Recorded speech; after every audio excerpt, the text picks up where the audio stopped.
नमस्कार, स्वागत है। आप देख रहे हैं बिहार न्यूज। मैं हूं तनुप्रिया। दर्शकों, पंचायत चुनाव नजदीक है। हालांकि इसके तारीखों की घोषणा अभी तक निर्वाचन आयोग द्वारा नहीं की गई है, लेकिन तमाम जो कार्यकर्ता हैं और उम्मीदवार हैं, मुखिया उम्मीदवार, वे अपने अपने स्तर पर कार्य कर रहे हैं और प्रचार प्रसार भी की जा रही है। आज इसी कड़ी में हमारे साथ नंदवा पंचायत के मुखिया शंकर शर्मा मौजूद हैं। सबसे पहले शंकर शर्मा जी, आपका हमारे चैनल में बहुत बहुत स्वागत है। जी, आपका चैनल को भी मेरे तरफ से बहुत बहुत धन्यवाद। शंकर जी, सबसे पहले आपसे ये जानना चाहेंगे कि ग्रामीण स्तर पर जो पंचायत चुनाव हो रहे हैं, सबसे अहम माना जाता है और कहा जाता है कि गांव की सरकार खास तौर पे बहुत अहमियत रखती है, कोई भी गांव या राज्य के लिए भी। पंचायत चुनाव नज़दीक है और आप पहले भी मतलब वर्तमान में भी मुखिया हैं। क्या कुछ कार्य किया गया है आपके द्वारा और क्या कुछ कार्य बाकी है आपके क्षेत्र में?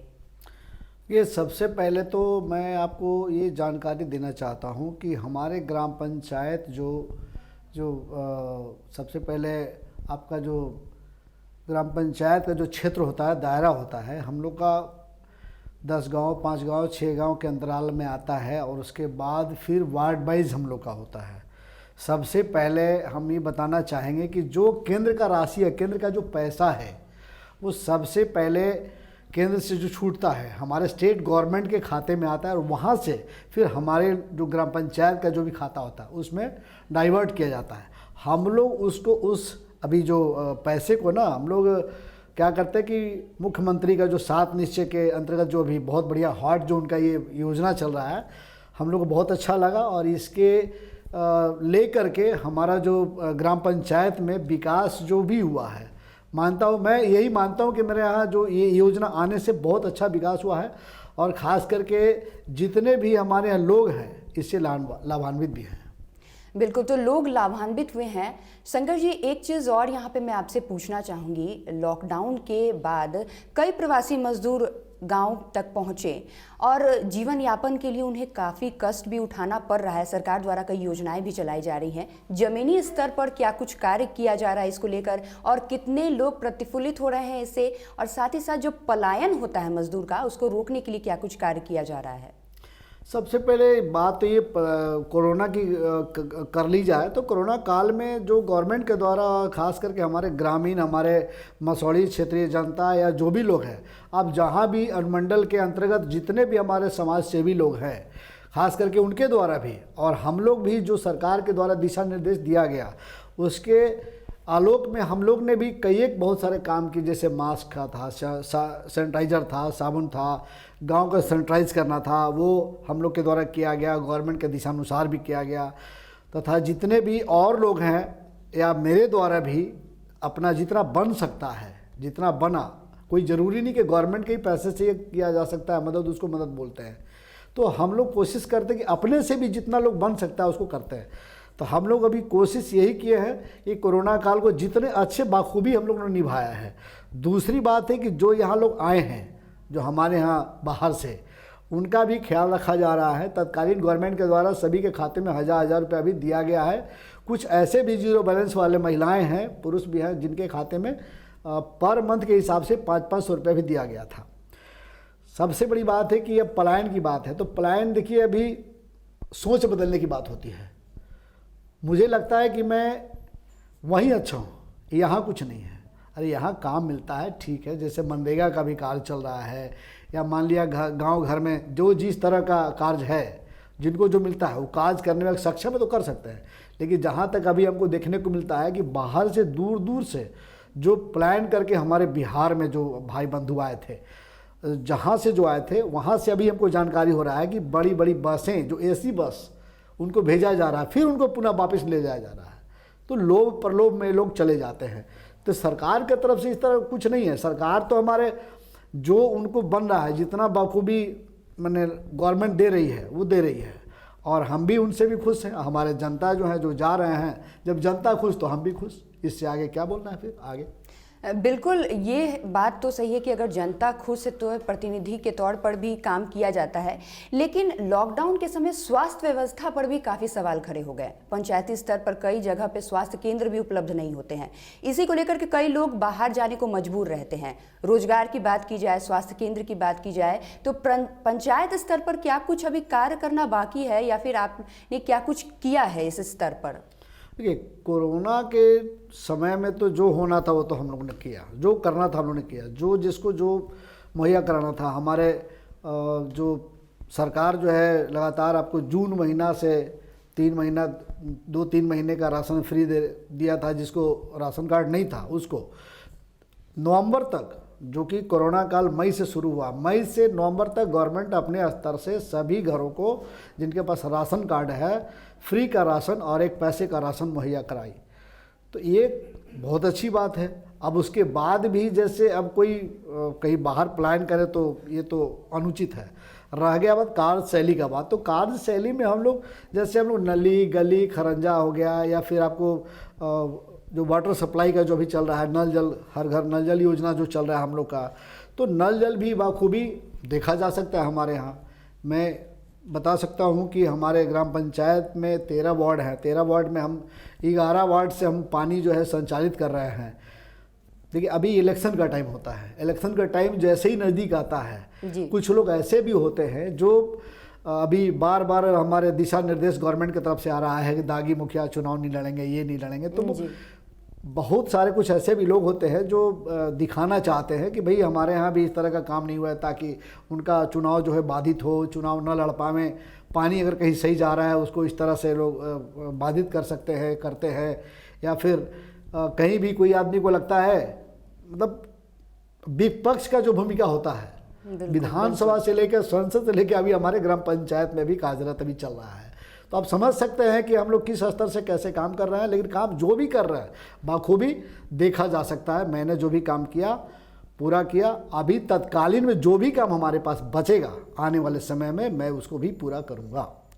बिल्कुल, कार्य जो है वो पूरा किया जाएगा। लेकिन यहाँ पर ये भी कई बार सवाल उठते हैं कि जो सरकार द्वारा योजनाएं चलती है वो ज़मीनी स्तर पर नहीं पहुँचती है। हालांकि ये भी कहा जाता है कि वार्ड सदस्यों द्वारा वो बीच में ही रोक दिया जाता है या फिर वो खुद लाभान्वित हो जाते हैं उससे, और जो मुहैया सरकार द्वारा की जाती है वो राशि हो या फिर कोई भी लाभ योजना के तहत जो लोगों को मिल रहा हो, वो वार्ड सदस्यों का जो यहाँ पे घोटाला होता है वो बड़े पैमाने पर बिहार में किया जा रहा है। ये कई दफ़ा ऐसी चर्चा या अखबारों में मीडिया के थ्रू आ जाती है, उस पर क्या कुछ कहेंगे? देखिए, इसमें तो ये नहीं कहा जा सकता है कि वार्ड सदस्य 100 में एक आध जो होता है उसमें कहीं ना कहीं खामियां होता है। खामियां तो कुछ अगर ढूंढा जाए तो मेरे में भी निकल सकता है। तो खामियां के बाद जहां हुआ उसमें हम खास करके ये बताना चाहेंगे, हमारे अनुमंडल मसौढ़ी में भी कहीं भी इस तरह का कोई दिक्कत नहीं है।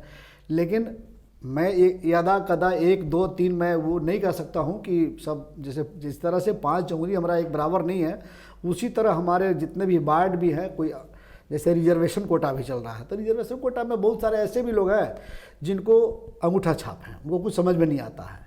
तो किसी आका के द्वारा जिताए गए जो भी प्रतिनिधि होते हैं उनके साथ ही ऐसा घटना घटित होता है और वही यह काम करने में असफल घोषित होते हैं।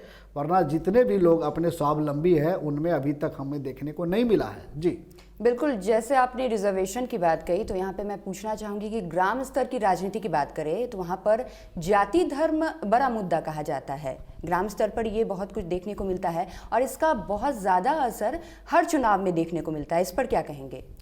ये सबसे बड़ी बात है, जाति धर्म तो इससे तो कोई अलग है नहीं।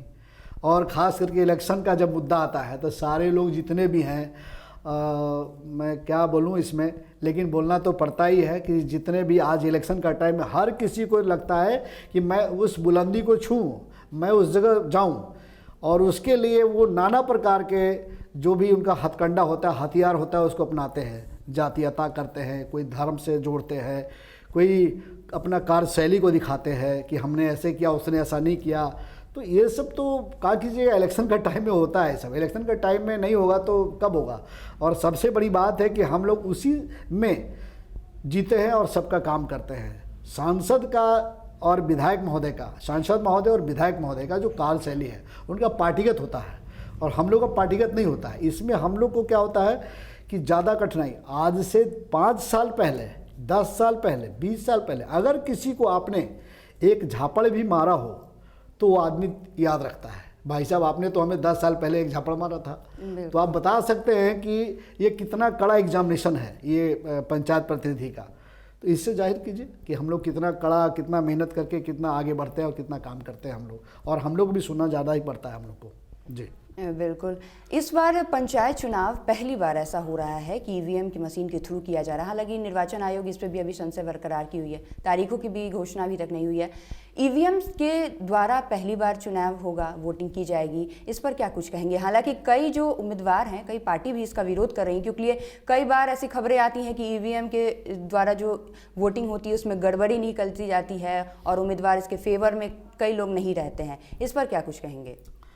ये तो खुशी का बात है भाई कि आज जो सोशल मीडिया है या फिर आपका डिजिटल, जो हमारा भारत जो डिजिटल की वजह से बढ़ रहा है, तो उसमें जो आप संसदीय चुनाव हुआ या फिर विधानसभा का चुनाव हमारा ईवीएम से होता है, तो सरकार का सोच कहीं ना कहीं बहुत सराहनीय है, बहुत बढ़िया है कि ईवीएम से होने से क्या होता है कि समय का बचत, टाइम का बचत होता है, और जितने भी लोग हैं उनको सही पहचान करके, जैसे कोई लोग क्या होता है कि उनको पहले 6 का चुनाव होता है, जैसे जिला परिषद, मुखिया, पंच होता है, वार्ड होता है, पंचायत समिति होता है, तो सब लोग का 6 पर्चा मिलता था। 6 पर्चा में वोट डालने में उन लोग, जैसे जो स्वास्थ्य का जो चिन्ह होता है मारने में कहीं ना कहीं गड़बड़ होती थी उनको। अभी क्या होता है कि ईवीएम सामने रहेगा, ईवीएम में आप उसका फ़ोटो पहचान करके, नाम पहचान के आप दे सकते हैं। तो कहीं ना कहीं तो सरकार का पहल है हर किसी को डिजिटलाइज करना, तो जो डिजिटलाइज होगा उसमें तो कहीं ना कहीं जो ऊपर में भारत सरकार और बिहार सरकार की टकराहट है, तो ये टकराहट उनका पैसे की टकराहट है, उनका आपस में कि गवर्नमेंट के पास में ऊपर में पैसा नहीं होगा या नीचे में उनका डिमांड होगा। तो ये पिता और पुत्र की कहानी है भाई, पुत्र अपना पिता से मांग रहा है और उसी संदर्भ में चाह रहा है कि मैं भी अपना बिहार को डिजिटल बनाऊं, और डिजिटल बनाने के बाद जितने भी जनता हमारे समझ जाएं और कहें कि भाई बिहार भी हमारा किसी बिल्कुल, जैसा आपने कहा कि डिजिटल बनाने की ज़रूरत है पंचायत स्तर पर भी, लेकिन यहाँ पर सबसे बड़ा मुद्दा है कि लोगों को इसके लिए पहले जागरूक किया जाए। ज्ञान के अभाव में लोग इस पर भरोसा नहीं कर पाते हैं। कई दफ़ा ये होता है कि लोगों को इसके बारे में जानकारी नहीं होती है, तो वो गलत समझते हैं। डिजिटल बनाना एक अच्छा पहल है, लेकिन उससे पहले लोगों को इसकी जानकारी होनी चाहिए और उससे जागरूक करने के लिए कई कदम उठाने चाहिए। ग्राम स्तर पर भी इसके लिए कई कदम उठाने चाहिए, तभी ये प्रतिफलित होगा। नहीं, ये तो है। आज के डेट में हम लोग जो बड़े जो बुजुर्ग हैं, आफ्टर 40 ईयर्स या 50 ईयर्स, जो अनलिटरेसी है, उनके साथ भी प्रॉब्लम आ सकता है। लेकिन आज आप ये देख सकते हैं कि जो बच्चा पैदा होता है, साल भर का होता है, वो भी मोबाइल को खोल लेता है, वो भी समझ लेता है, वो भी कर लेता है। तो आप इससे पता कर सकते हैं या देख सकते हैं। आप अपने घर में, अपने घर के बगल में कहीं भी, आप भी गाँव से जुड़े होंगे, हम भी गाँव से जुड़े हुए हैं, तो ये वो दिन दूर नहीं है कि सारे जितने भी लोग हैं, अब मूर्ख समझना बड़ी मुश्किल वाली बात होती है। सारे के सारे लिटरेसी हो गए हैं, ठीक है। उनको अगर मालूम नहीं है कि ये, जैसे आप जो क्रिकेट होता है उसमें लोग पहले छक्का बोलता था, चौका बोलता था, अब नहीं, 4 रन अब 6 रन बोलता है। अभी जैसे व्हाट्सएप चलता है, फेसबुक चलता है, तो जो लिटरेसी अनलिटरेसी सब इस वर्ड का इस्तेमाल करते हैं। तो देखा दे कि सब लोग तो आगे बढ़ ही रहे हैं। तो हमें थोड़ा सा ये बात है, डिजिटलाइज जो हो रहा है, इसको प्रचार प्रसार का भी आवश्यकता है कि हाँ भाई, हम लोग सभी लोग मिल करके एक एक कदम मिला करके आगे बढ़े और इसको जो गवर्नमेंट हमें जो देने जा रही है सौगात, तो उससे स्वीकार करना है। जी बिल्कुल, अगर ऐसा होता है तो बिहार का जो लिटरेसी रेट है वो भी बढ़ेगा। ग्राम स्तर पर जो महिलाओं की शिक्षा और स्वास्थ्य एक बड़ा मुद्दा होता है, इस पर पंचायत स्तर पर क्या कुछ कार्य किया जा चुका है आपके द्वारा? देखिए, मेरे पंचायत में कहा जाए या जो भी कहा जाए कहीं भी, तो ख़ास करके अभी टीचर जी लोग हैं, मास्टर साहब लोग जो है अपना नियमित समय से क्लास तो आते ही हैं। बिल्कुल। तो कुछ हम में भी कमी है, कुछ हम गार्जियन हैं, गार्जियन में भी कमी है, और हम में भी जो स्टूडेंट है उनमें भी कमी। सोच बदलने का चीज़ है। मास्टर साहब कहीं घोंट के ना पिला देंगे किसी को कि आप स्कूल आइए, स्कूल जाइए। सबसे बड़ी बात है कि बच्चा लोग जो होते हैं ना, टाइम से स्कूल आना जाना, या कहीं कहीं टीचर में इक्का दुक्का, जो जैसा कि पहले हमने बताया, टीचर में भी कमी कहीं कुछ होता है, क्योंकि जो भी टाइम से आना या टाइम अपना जो उनका निर्वहन जो दिया गया उसको नहीं करना। जैसे हमारे नदमा उच्च विद्यालय हमारे यहाँ है, तो हमारे यहाँ तो स्थिति जिन स्थिति में हमारे यहाँ है, तो हम उसको क्या बोलेंगे। हमारा स्कूल तो पहले स्कूल में जाते हैं, हमारे यहाँ प्रभारी महिला हैं, और प्रभारी महिला है, प्रभारी महिला को हम कुछ बोल भी नहीं सकते हैं। उनके पास बहुत हथकंडा है, हथियार है, बहुत कुछ है, कुछ भी बोल सकते हैं। तो समाज स्तर पर जागरूक, जैसे हम, हमारे बच्चे, मतलब गार्जियन और बच्चे दोनों को जरूरी है। टीचर तो स्वतः सही हो जाएंगे, कोई दिक्कत नहीं है, नो प्रॉब्लम। बिल्कुल, तो कह सकते हैं कि लोगों को पहले जागरूक होने की ज़रूरत है, तभी समाज आगे बढ़ सकता है। शंकर जी, आपसे अंतिम सवाल मैं पूछना चाहूँगी कि कब से आपने ये सोचा कि कार्य को देखकर या फिर क्षेत्र की स्थिति को देखकर कि आप मुखिया बनेंगे, या फिर क्योंकि आप वर्तमान में भी मुखिया है, तो कब आपने ऐसा सोचा? क्या कुछ परिस्थिति ऐसी बनी जब आप इस राजनीति में उतरे? सबसे पहले मैं आपको ये बता दूं कि मैं ग्राम पंचायत नदवा, मसौड़ी से बगल में नदवा 5 किलोमीटर पहले है, पटना से जाने के अंतर्गत 24 किलोमीटर है। हम पहले जो पढ़ाई करते थे, पढ़ाई करने के दरमियान मेरी शिक्षा जो थी कमज़ोर थी, लेकिन इतना भी नहीं था कि हम समझ नहीं सकते थे कि हमारे ग्राम पंचायत में खास करके शिक्षा का कमी तो हुआ ही करता था उस टाइम में, कि हाँ भाई बच्चे जो भी जाएँ फील्ड में भागे रहते थे, प्लेग्राउंड में भागे रहते हैं, वो लगा। दूसरा चीज़ है कि हमारा स्वास्थ्य जो हमारे यहाँ है, तो स्वास्थ्य का हमारे यहाँ बिल्डिंग नहीं है हमारे यहाँ।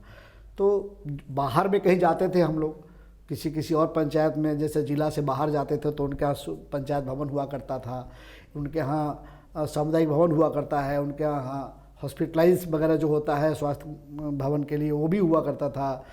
तो मैं उस समय ज़्यादा तो नहीं, पर एक बैक हमारे मन में आया कि थोड़ा 2006 से सरपंच का जो पद जो था ना चालू हुआ था, तो मैं उस समय किसी से राय लिया नहीं। मैं बोला कि चलो कम से कम जो भी है उचित बोलना ही एक मेरा ये मुद्दा आएगा, इसमें जो भी बोलेंगे उचित बोलेंगे। तो मैं 2006 में सरपंच का चुनाव लड़ा और मैं विजयी हुआ, और उसी समय से हमारा फिर ये सिलसिला चालू हुआ। और उसके बाद 2006 से 2011 तक मैं सरपंचगिरी किया। सरपंचगिरी के बाद मैं इसी लाइन में, आज मेरा ये 16वां साल है। 16 साल से मैं इस आपको सामाजिक परिवेश में मैं जुड़ा हूँ, और 2016 से मुझे 21 तक का लोगों ने मुझे स्वीकार किया, मुखिया बनाया। और मैं यह भी बता दूं कि हमारे ग्राम पंचायत में 21 से 26 का भी जो भी सीट जो आ रहा है, मैं भी उसमें अपना पार्टिसिपेट कर रहा हूं।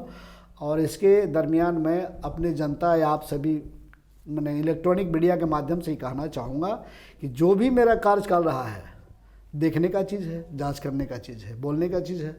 चूँकि जो भी मेरा बाकी है हमारे यहाँ, गली नली करीब मैं समझ रहा हूँ कि 70% और राइट ओके है हमारे यहाँ। नल जल का भी व्यवस्था कहीं ना कहीं कुछ चरमराती है, चूँकि बहुत जो वार्ड छोटा होता है उसमें उसका वाटर सप्लाई का अच्छा होता है, लेकिन जो बड़ा वार्ड है जिसमें घर 400 घर है, उसमें कहीं ना कहीं प्रॉब्लम होता है मेरे साथ में। और दूसरी बात है कि जो हमारे यहाँ भी अधूरा है, प्रधानमंत्री आवास योजना का है, चाहे जो भी है, कुछ लोग हमारे यहाँ रूठे रहते हैं कि भाई हमें भी प्रधानमंत्री का आवास मिले, व्यक्तिगत लाभ के लिए मिले। तो मैं ये कोशिश कर रहा हूँ कि आगे आने वाले समय में जितने भी लोग हैं, जो भी हैं, जो उस लायक हों, सिर्फ जो लायक हो उनको हम लोग मुहैया कराएंगे हम लोग, और इसी के साथ भी चुनाव हम लोग लड़ेंगे।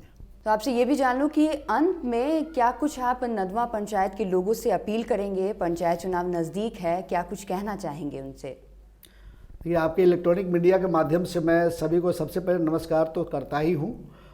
मुझे जो ये मौका मिलता है, अभी जो मौका मिल रहा है, जो मुझे मौका मिला हुआ है, वो देखने योग्य है, बात करने के योग्य है। वहाँ जा कर के हमारे पदाधिकारी लोग भी आते हैं, जांच करते हैं, देखने योग्य है। और जो आने वाले 21 से 26 जो अगर मुझे मिलता है, तो मैं पंचायत सरकार भवन, जो अभी स्वास्थ्य बिल्डिंग हमारे यहाँ नहीं है, चूँकि हमारे यहाँ अभी ये अप्रूव्ड हो चुका है, हमारे यहाँ हमारे पास ज़मीन भी अवेलेबल है, पंचायत सरकार भवन का भी ज़मीन हमारे पास अवेलेबल है, और हॉस्पिटल का और हमारे सामुदायिक भवन का, ये जितना भी काम अधूरा पड़ा हुआ है या जिस दिशा में जो भी काम अधूरा पड़ा हुआ है, उसको हम एक डायरी में नोट रखते हैं। नोट करने के बाद मेरे आने के बाद मैं उसे पूरा करूँगा।